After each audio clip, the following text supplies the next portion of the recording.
Mga kalain, so ito pala yung ating Serbian na titest natin to kung pang Paris daw to.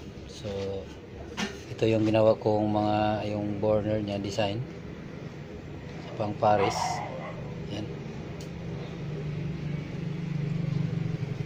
Yan siya yung LPG mode. LPG mode tong ginawa natin para medyo malakas-lakas din yun kasi pampalambot daw to. So hindi ko pa siya nilagyan ng oil distractor, no? So yan, lalagay na natin ito.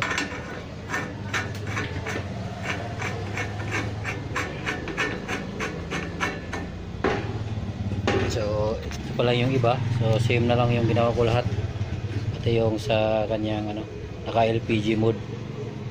So ito na gamit ko na kanina, ay na-test ko na. Ito na lang isa, hindi pa. 4 paint na lang din yan. Ito napituran na. So i-test natin to.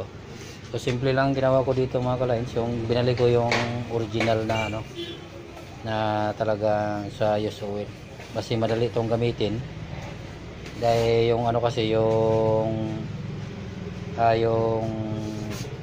automatic oil regulator medyo nahirapan yung ating mga customer.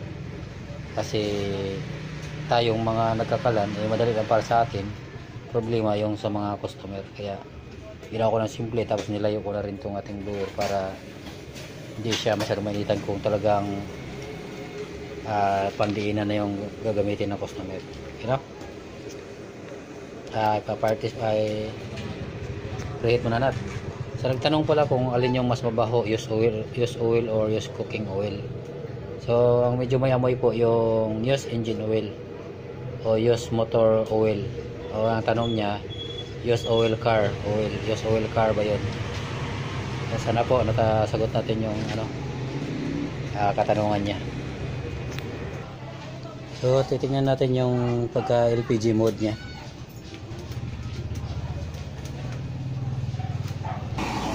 So yun po, ipiprate lang natin to.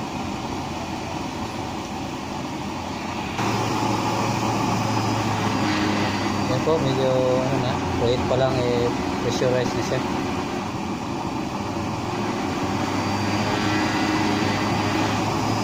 Ito pang Paris.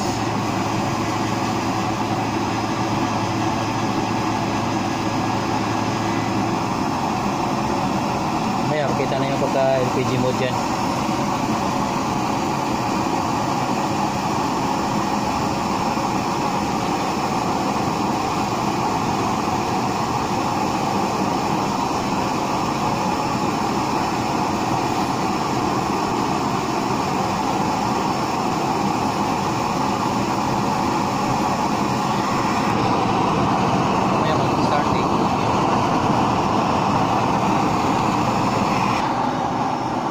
Yan guys, pag to siya medyo maiksi pero malapat siya kasi malaking kaldero yung gagamitin.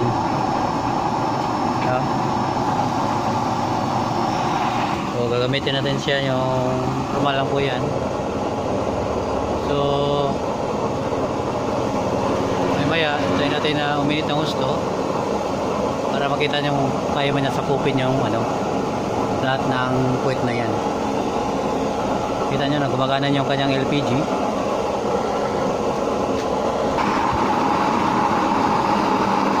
Ito, kita nyo na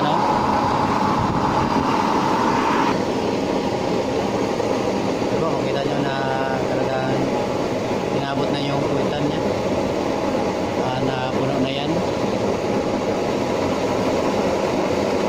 Medyo may halo na kulay blue.